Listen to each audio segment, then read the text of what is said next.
अस्मद्गुरुभ्यो नमः। श्रीशैलेशदयापात्रं धीभक्त्यादिगुणार्णवं यतीन्द्रप्रवणं वन्दे रम्यजामातरं मुनिं लक्ष्मीनाथसमारम्भां नाथयामुनमध्यमाम् अस्मदाचार्यपर्यन्तां वन्दे गुरुपरम्परां यो नित्यम् अच्युतपदाम्बुजयुग्मरुक्मव्यामोहतस्तरतिराणि तृणाय मेने अस्मद्गुरोर्भगवतोस्य तिगैकसिन्धोः रामानुजस्य चरणौ शरणं प्रपद्ये।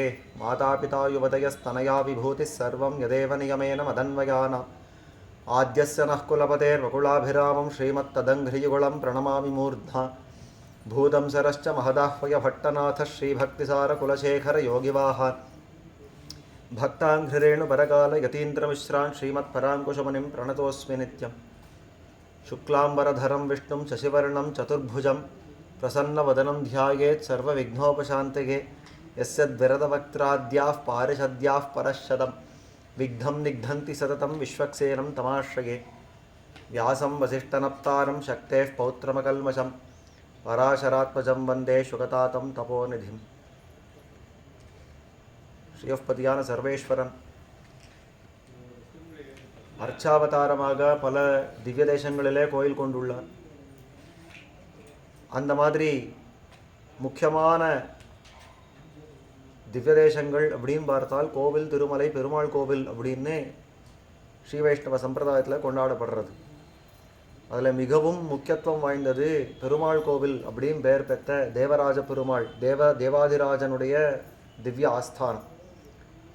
அந்த இடத்துல எம்பெருமான் அயர்வரும் அமரர்கள் அதிபதி அப்படின்னு சொல்கிறபடிக்கு நித்தியசூரிகளுக்கு சுவாமியாக தான் சேவை சாதித்திருக்கிறார். ஆனபடியாலே அவனுக்கு தேவாதிராஜன் அப்படின்னு திருநாமமாக இருக்கிறது. அப்பேற்பட்ட அந்த எம்பெருமான் ஆவிர்பவிக்கிற ஒரு திவ்யமான சரித்திரத்தை தான் காஞ்சி மகாத்மியம் அப்படின்ற ஒரு தலைப்பிலே நாம் அனுபவித்து கொண்டு வர்றோம். 32 அத்தியாயங்களாலே இந்த வைபவம் பிரம்மாண்ட புராணத்தில் கொண்டாடப்பட்டிருக்கிறது. அதில் கடந்த உபன்யாசம் பர்யந்தமாக 15 அத்தியாயங்களை பார்த்து 16வது அத்தியாயத்தை பார்க்க ஆரம்பித்தோம்.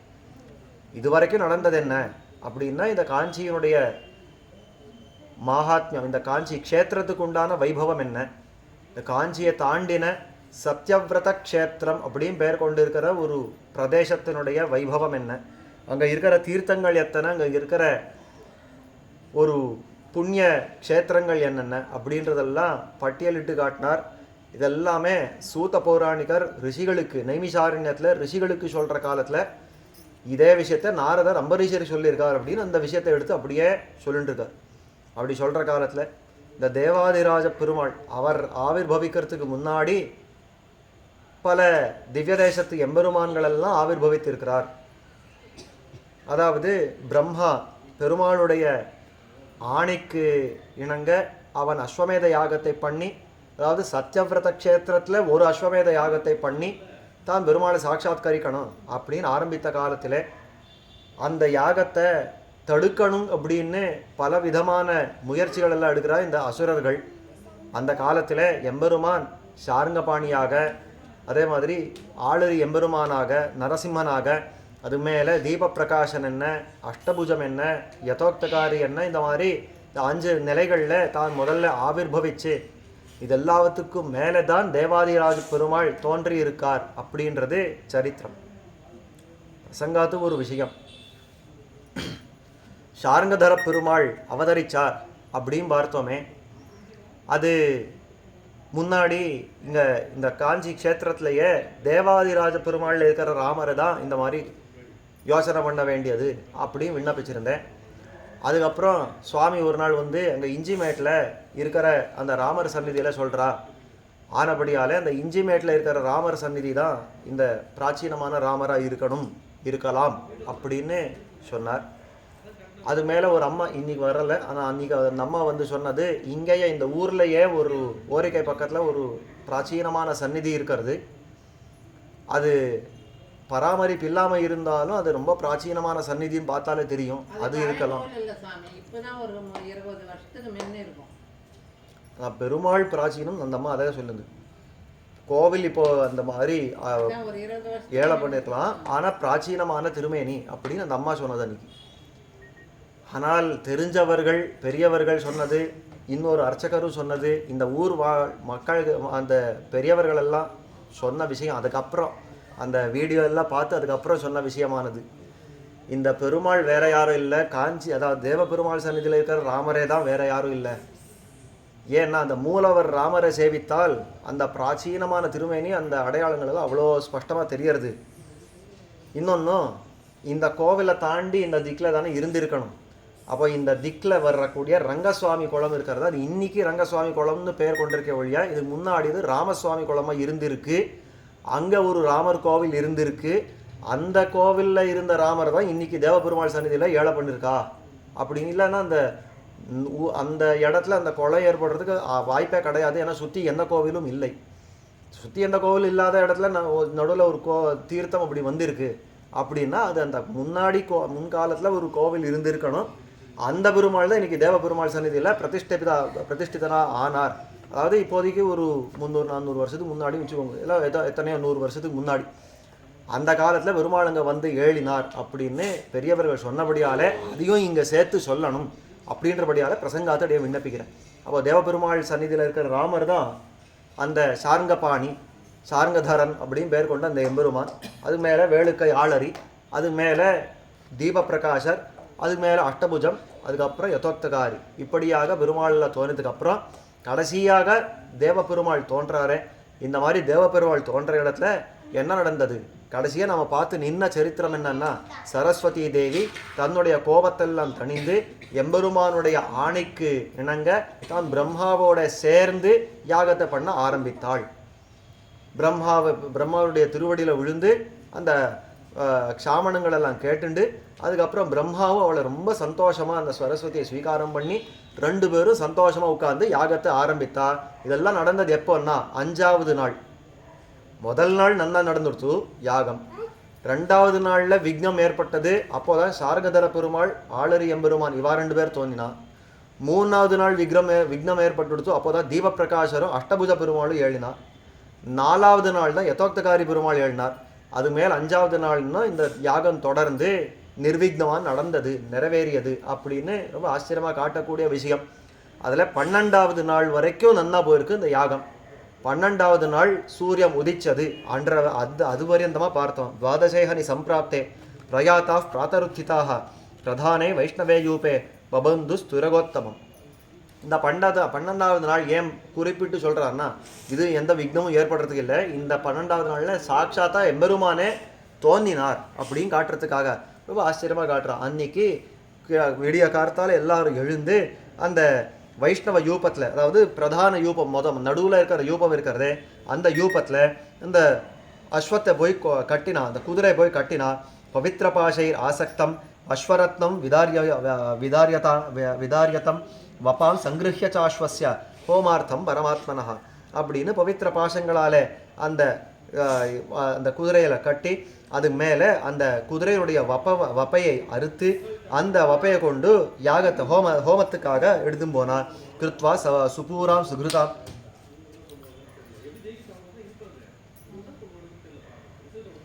ஸ்ருவே நிக்ஷிப்யதாம் வபாம் ஆஸ்ராவகேதி சோத்குஷ்ய வசிஷ்டே ஹோத்து முத்தியதே. வசிஷ்டாச்சாரியர் அதாவது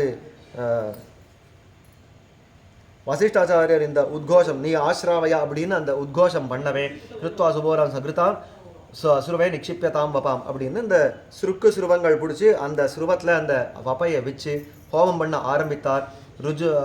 ருஜ்யஜு சாமகோஷைச்ச சமுத்தஸ்தோ மகான்ஸ்வனஹ அபூத் உத்கோஷிதம் தேன சர்வம் பிரம்மாண்ட மண்டலம் அப்படின்னு ரிக்வேதம் என்ன, யஜுர்வேதம் என்ன, சாமவேதம் என்ன எல்லாம் நன்னா முழங்க, அந்த வேத வாக்கியங்கள் எல்லாம் நன்னா முழங்க.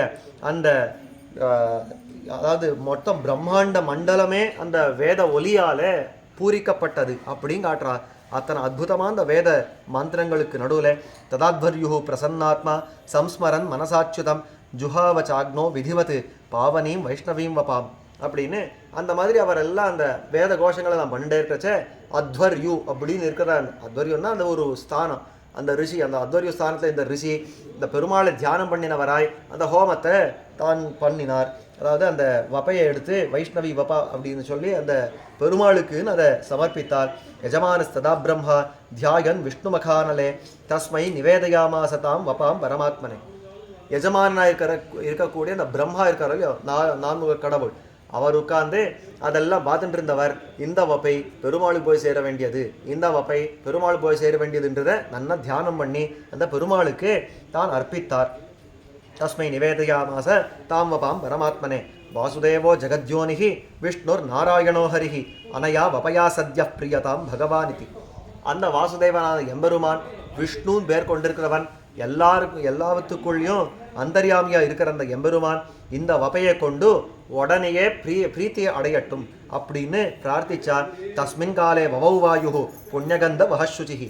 அந்த காலத்தில் இப்போ வரைக்கும் ஒன்றும் இல்லாமல் இப்போ ஒரு காற்று வீசிருந்து பாருங்க, இதே மாதிரி அப்போவும் காற்று வீசித்துன்றான்.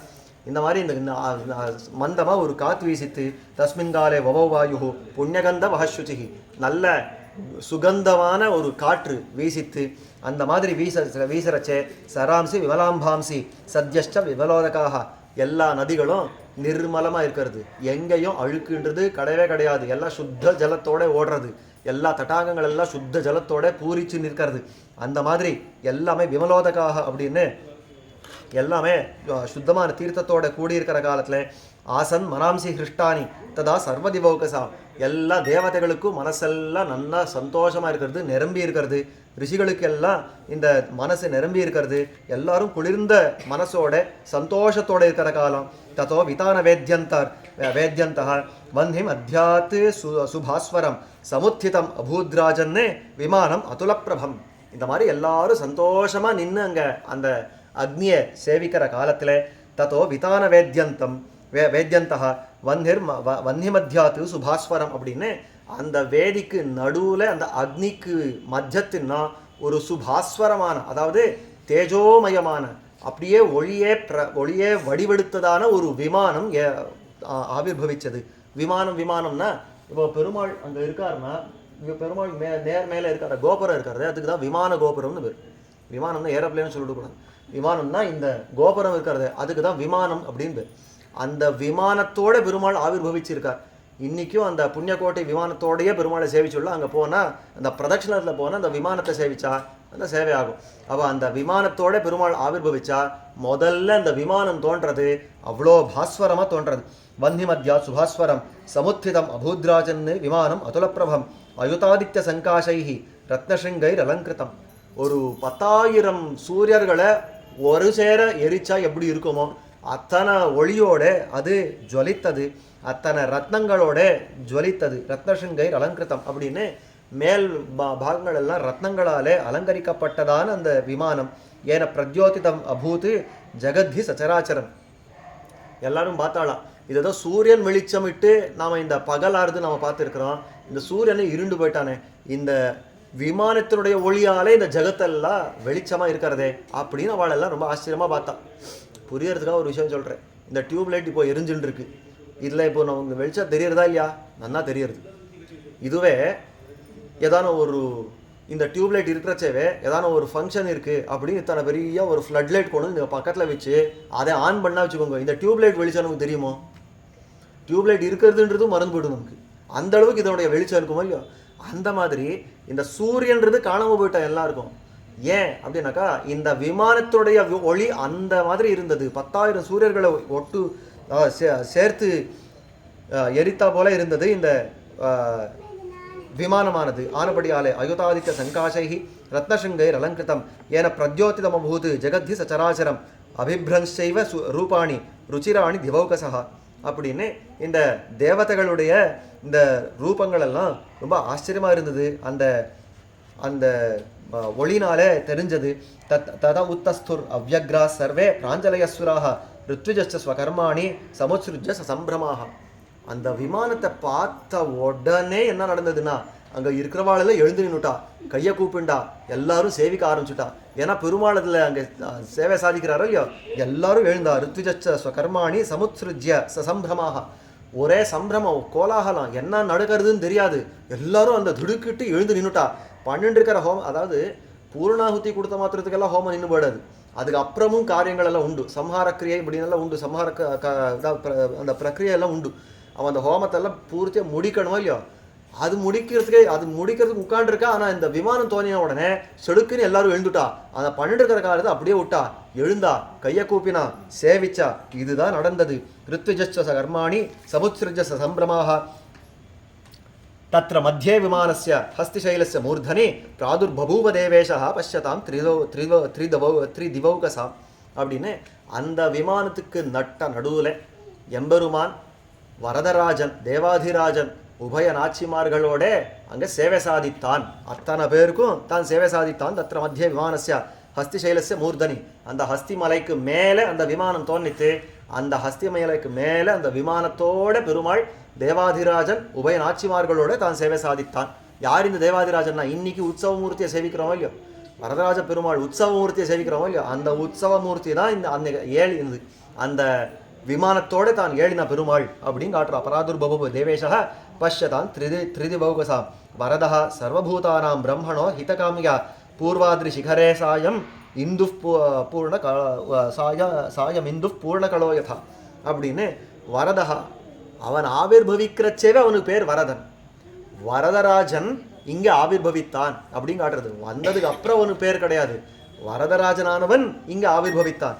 அந்த மாதிரி அந்த வரத சர்வபூதானாம் பிரம்மணோ ஹிதகாமியா எல்லாருக்கும் வரங்களை கொடுத்து அவர்களை ரட்சணம் பண்ணக்கூடிய அந்த எம்பெருமான் பிரம்மாவினுடைய ஹிதத்தை கருதி தான் அங்கே தோன்றினான். பூர்வாதிரி சிகரேசாயம் இந்து பூர்ணகலோ யதா. எதே போலன்னா, ஒரு பௌர்ணமி அன்னைக்கு ஒரு கிழக்கு திக்கில் சந்திரன் உதித்தா எத்தனை அற்புதமாக இருக்குமோ அந்த மாதிரி இருந்தான். அதாவது தன்னுடைய தேஜஸால பெரிய அந்த ஜகத்தையே தான் விளக்கக்கூடிய அந்த எம்பெருமான் ஆயிருந்தாலும், இப்போ சூரியனை பார்க்குறோம், பகல் வேளையில் அவ்வளோ வெளிச்சம் கொடுக்கறது, ஆனால் வெளிச்சம் மட்டுமா கொடுக்கும், வெப்பம் எப்படி இருக்கும்? அந்த மாதிரி பெருமாள் ஒரு சூரியன் இல்லாமல் 10,000 சூரியர்கள்னா அப்போ வெப்பம் எத்தனை மடங்கு இருக்கணும். ஆனால் அப்படியெல்லாம் இல்லாமல் இந்த 10,000 சூரியர்கள் போல அந்த ஒளியோடு இருந்தால் கூட இந்த பூர்ணச்சந்திரன் உதிக்கிற பூர்ணச்சந்திரனை போல சீதளமாக இருந்தான் அப்படின்றத ரொம்ப ஆச்சரியமாக காட்டுறான். நேத்திக்கு பௌர்ணமி, அந்த கிரகணம் விட்ட உடனே அந்த சந்திரனை பார்த்துருந்தா தெரிஞ்சு இல்லையா, அந்த சந்திரனை பார்த்தா எப்படி இருக்கும், எவ்வளோ ஆஹ்லாதகரமாக இருக்கும். பார்த்த உடனே அவ்வளோ சீத்தளமாக, அவ்வளோ மனசுக்கு சந்தோஷத்தை கொடுக்குற மாதிரி ஒரு தோற்றம் இல்லையா. அந்த மாதிரி பெருமாள் தோன்றினார். பூர்வாதிரி சிகரே சாயம் இந்து பூர்ணகலோ யதா நீலஜீமூத சங்காஷா பத்மபத்திர நிபேக்ஷணா பீதாம்பர தரஸ்ரக்வி வனமாலா விபூஷிதா. நீலஜீமூத சங்காஷா, ஒரு கருத்த மேகத்தை போல ஒரு நிறத்தை உடைய அந்த எம்பெருமான். கொண்டல் வண்ணன் அப்படின்னு ஆழ்வார்கள் ஒரு தடவை இல்லை 2 தடவை இல்லை, குறைஞ்ச ஒரு 1000 தடவை பாடிருப்பா. கொண்டல் வண்ணன்னா அந்த அளவுக்கு கருத்த மேகத்தை போல இருக்கிறவன். நீலஜீமூத சங்காஷா பத்மபத்திர நிபேக்ஷணா, தாமரை போல இருக்கிற திருக்கண்களை உடையவன். பீதாம்பர தரஸ்ரக்வி வனமாலா விபூஷிதா, பீதாம்பரத்தை தரித்தவனாய், ஒரு மாலையெல்லாம் தரித்தவனாய், அதே மாதிரி வனமாலையை தரித்தவனாய், ஹாரங்களெல்லாம் தரித்தவனாய் தான் சேவை சாதித்தான். கட்டகாங்கத கேயூர கிரீட கட்டிபந்தனைஹி ஸ்வலங்கிருத சுபைர் திவ்யைஹி அந்யைர் ஆபரணைரபி. கட்டகம் அதாவது கை வளையல் என்ன, அங்கதம், கேயூரம், கிரீட்டம், கட்டிபந்தனம், இந்த மாதிரி ஒன்னொன்னும் ஒரு ஆபரணம். கையில் சாத்திக்கிறது, தோளில் சாத்திக்கிறது, பாஜு பந்த் அப்படின்ற வருங்க, அந்த மாதிரி தோளில் சாத்திக்கிறது, கழுத்தில் சாத்திக்கிறது, மார்பில் சாத்திக்கிறது, அதாவது உடம்புல சாத்திக்கிறது, இடுப்பில் சாத்திக்கிறது, அப்படின்னு எத்தனை உண்டோ எல்லாத்தோட ஸ்வலங்கிருத சுபைர் திவ்யை அந்நேர் ஆபரணைரப்பி ஸ்ரீபூமியா சகிதோ தேவோ தேவிபியாம் பார்ஷயோர்த்வயோஹோ சங்க சக்கர கதாபாணி ஸ்மயமான முகாம்புஜா. அதாவது திருமகளும் மண்மகளும் இருபாலும் திகழ் அப்படின்னு சொல்கிறபடிக்கு 2 பக்கத்துலையும், ஒரு பார்শ্বத்தில் ஸ்ரீதேவி நாச்சியார் என்ன, ஒரு பக்கத்தில் பூமி தேவி நாச்சியார் என்ன, இவா 2 பேரும் பக்கத்தில் நிற்க பெருமாள் ஒரு சிரித்த திருமுகத்தோட அங்கே ஆவிர்பவித்தான். இன்றைக்கும் போய் சேவிங்கோ, அந்த தேவ பெருமாளை போய் சேவித்தா கொஞ்சம் தள்ளி நின்னாலாம் திருமுகம் அவ்வளோ ஸ்பஷ்டமாக சேவை ஆகாது, கொஞ்சம் கிட்டக்க போய் சேவிக்கணும். என்னமா சிரித்திருப்பார் அந்த பெருமாள். அந்த சிரித்த திருமுகத்தோட தான் தோன்றினார். ஸ்மயமான முகாம்புஜா அப்படின்னு. கருணாரச பூர்ணாபியாம் லோச்சனாபியாம் ஜெகத்ரயம் க்ளாதயன் ததிருஷே தத்ர கந்தர்பாயுத சுந்தரஹா. கருணாரச பூர்ணாபியாம் லோச்சனாபியாம், 2 கண்களாலையும் கொற்ற இந்த கருணையோட அந்த கருணா ரசம் பிரவகிக்கிற அந்த 2 கண்களோட எல்லாரையும் கடாட்சித்து கொண்டு ஜெகத்ரயம், அதாவது 3 லோகங்களையும், சுவாமி எத்தனையோ லோகங்கள் இருக்கிறதுனா 3 லோகம் தான், வேற ஒன்றும் இல்லை. மேலுண்டான அத்தனை லோகங்களுக்கும் ஒரு லோகம்ட்டா, பூலோகத்தை 2வதுன்ட்டா, இது கீழே இருக்கிறது அத்தனை 3வது லோகம்ட்டா. ஆக மொத்தத்தில் 7 14 லோகங்கள் எங்கே வேணால் வச்சுக்கோங்க. அப்போ அந்த லோகங்களில் இருக்கிற அத்தனையும் கருணாரச பூர்ணாபியாம் லோச்சனாபியாம் லாதயன்னு ததிருஷே, அவர்களெல்லாம் சந்தோஷம் படுத்துண்டு அவர்களுக்கெல்லாம் ஒரு ஆனந்தத்தை கொடுத்துண்டு தன்னுடைய கருணை கண்களாலே கட்டாட்சித்து கொண்டு தான் தோன்றினார். தத்திர கந்தர்ப்பாயுத சுந்தரஹா, ஒரு 10,000 பேர் மன்மதர்களை சேர பிடித்தால் இருக்கிற என்ன ஒரு அழகு இருக்கிறதோ அந்த அழகோட தான் தோன்றினார். சாட்சாத் மன்மதஹா அப்படின்றார். நமக்கெல்லாம் மன்மதன் அந்த காமதேவன் அப்படின்ற என்ன அழகா தோன்றானோ அவனுக்கு அவன் ஆச்சரியப்படுவானா, எம்பெருமானுடைய லாவண்யம் சௌந்தரியங்கள் எப்படி இருக்கிறது, என்ன இந்த அழகு அப்படின்னு அவன் படும்படிக்கு அந்த சுந்தரனான அந்த எம்பெருமான் தோன்றினார். வபாம் சங்கிருஹ்ய ஹஸ்தேன பிரம்மதத்தாம் பிரபக்ஷயன்னு சம்வீக்ஷமானஹா கிருபையா பத்மயோதிம் முகுர்முகு அப்படின்னு திரும்ப தன்னுடைய குளிர்ந்த கட்டாட்சங்களாலே அந்த பிரம்மாவை பார்த்து அவனை கட்டாட்சித்து கொண்டு அவன் கொடுத்த அந்த வப்பையை தான் புஜித்தவனாய் அங்கே நின்னான் எம்பெருமான்.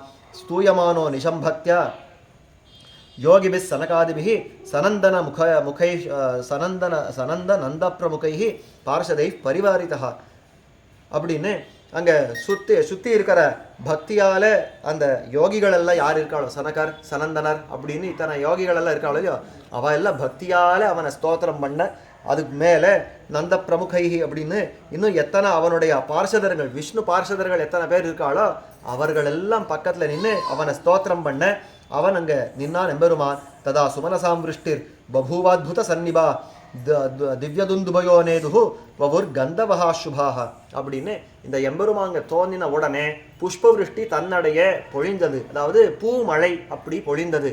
அந்த தேவ துந்துபி அப்படின்னு யார் இந்த மனுஷர்கள் எல்லாம் துந்துபி அதை பேரி வாசிக்கிறது அந்த காலம் ஊதுறது இதெல்லாம் பண்ணல, தேவதைகளை அந்த லோகத்தில் அதெல்லாம் நடந்தபடியாலே தேவதைகளுடைய லோகத்தில் நடந்தபடியாலே அப்படியே அந்த சப்தங்கள் கேட்கறது, அந்த மாதிரி திவ்ய துந்துபிகள் எல்லாம் அதாவது முழங்கித்து அப்படின்னு காட்டுறார். ததா சுமனசாம் விருஷ்டிர் பபூவாத்புத சன்னிபா திவ்யதுந்துபயோ நேதுஹு வவுர் கந்தவஹா சுபா, எல்லா இடத்துலையும் ரொம்ப சுகந்தமான ஒரு நல்ல கந்தத்தோட கூடின அந்த காற்று நல்லா வீசித்து அப்படின்னு காட்டுறா. தத உத்தரவேத்யந்தர் வந்திர் மத்தியாத் வினிர்கதே விமானே பாஸ்கரே திவ்ய திஷ்டந்தம் பத்மலோச்சனம் ஸ்ரீபூமியாம் சகிதம் தேவம் வரதம் வாஞ்சிதப்பிரதம் கந்தர்பகோட்டி லாவண்யம் கருணாமிருத சாகரம் பశ్చిమాభిமுகம் விஷ்ணும் சங்கசக்கர கதாதரம் ததுருஷுர் தேவகந்தர்வா சர்வேச்ச பரமர்ஷயா. இந்த மாதிரி உத்தரவேதிக்குள்ளே, அதாவது வேதாந்தாச்சாரியர் இங்கே பக்கத்தில் இருக்கிற தூப்புல்ல அந்த வேதாந்தாச்சாரியார் ரொம்ப ஆச்சரியமாக காட்டக்கூடிய ஒரு பாசனம். உத்திரவேதிக்குள்ளே உதித்தார் வந்தார்,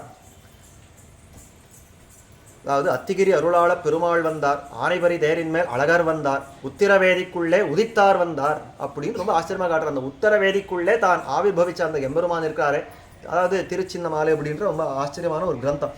அந்த இடத்துல சொல்றச்சே தத்த உத்தரவேத்யந்தர் வந்திர் மத்தியாது வினிர்கதே, அந்த உத்தரவேதியில அந்த அக்னிக்கு நடுவின்னு தான் ஆவிர்பவித்தாரே எம்பெருமான். விமானே பாஸ்கரே திவ்ய திஷ்டந்தம் பத்மலோச்சனம், அந்த பாஸ்கரமான அதாவது ரொம்ப வெளிச்சமான அந்த விமானத்துக்குள்ளே இருக்கிற அந்த தாமரை கண்ணனான எம்பெருமானை ஸ்ரீபூமிபியாம் சகிதம் தேவம் வரதம் வாஞ்சிதப்பிரதம், கேட்டதையெல்லாம் கொடுக்கிற பெருமாளான அந்த எம்பெருமானை பக்கத்தில் ஸ்ரீதேவி இன்னொரு பக்கத்தில் பூமி தேவி நிற்க அவனை கந்தர்ப கோட்டி லாவண்யம் கருணாமிருத சாகரம், ஒரு கோட்டி மன்மத லாவண்யத்தோட கூடி கருணை ரசத்தினுடைய ஒரு சாகரம் கடலாக இருக்கிற அந்த எம்பெருமானை பశ్చిమాభిமுகம் விஷ்ணும் சங்கசக்கர கதாதரம், மேற்கே திருமுக மண்டலத்தோட கூடின எம்பெருமானை அவனை அந்த சங்கசக்கர கதையெல்லாம் பிடிச்ச அந்த எம்பெருமானை ததுருஷுகு தேவகந்தர்வாக சர்வேஷ பரமர்ஷயா, எல்லா தேவர்கள் கந்தர்வர்கள் ரிஷிகள் எல்லாரும் அந்த எம்பெருமானை சேவித்தார்கள். நாமளும் இன்னைக்கு இப்படியே சேவிச்சு ராத்திரியெல்லாம் இதை தியானம் பண்ணுவோம். பெருமாள் எப்படி எல்லாம் ஆவிர்பவிச்சிருப்பார், இந்த விமானம் எப்படி இருந்திருக்கும், பெருமாள் எப்படி தோன்றி இருப்பார், பிராட்டிமார்கள் 2 பக்கத்துலையும் எப்படி இருந்திருப்பா, இவாளெல்லாம் எப்படி சேவிச்சிருப்பா, ஒரு நிமிஷம் கல்பனை பண்ணாலும் அவ்வளோ ஆனந்தமா இல்லை. அந்த ஹோமத்துக்கு நடுவுலன்னு அப்படியே ஆவிர்பவிச்சு அந்த விமானத்தோட பெருமாள் சேவை சாதிக்கிறான்னா அந்த ஆனந்தத்தோட பெருமாள் அப்படியே தியானம் பண்ணுவோம். நாளை மேற்கொண்டு இந்த பெருமாளை எப்படியெல்லாம் ஸ்தோத்திரம் பண்ணார்கள் அப்படின்னெல்லாம் இருக்கிறது. அதை அப்படி அனுபவிப்போம். ஸ்ரீமதே ராமானுஜாய நமஹ.